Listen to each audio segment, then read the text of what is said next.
Après un long séjour de travail passé dans l'espace Grand Katonga dans le cadre de la mission de contrôle de conformité dans le secteur minier, le directeur général de l'autorité de régulation de la sous-traitance dans les secteurs privés, Ted Beleshai, chute avec son périple à la société MMG Kinsevere.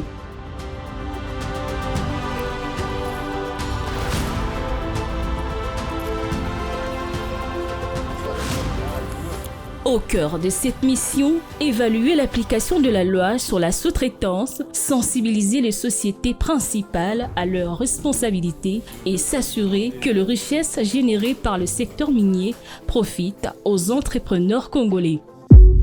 Non, mais la vraie motivation, c'était d'abord celle de sensibiliser les sociétés principales au respect de la loi sur la sous-traitance, parce que, comme je l'ai souligné dans beaucoup de mes réunions, cette loi, ça crée un lien entre notre génération et des générations futures.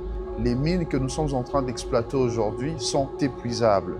Ça serait injuste que les gens qui viendront demain, certainement nos petits-enfants, ne trouvent plus rien et qu'il n'y ait pas de diversification économique qui peut leur permettre d'avoir les mêmes opportunités que nous aurons eues pendant que nous étions vivants avec les mines. On a essayé de changer notre approche, de travailler sur des exercices comptables.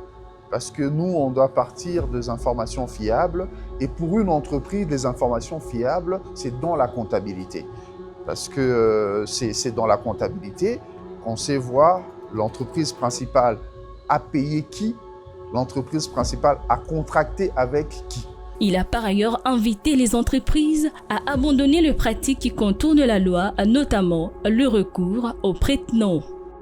Pour le numéro 1 de l'ARSP, la réussite de la sous-traitance ne se mesure pas uniquement au nombre de contrats obtenus, mais aussi à la capacité des entreprises congolaises à créer des emplois, à transmettre leur expertise et à participer à la construction d'une classe moyenne entrepreneuriale forte.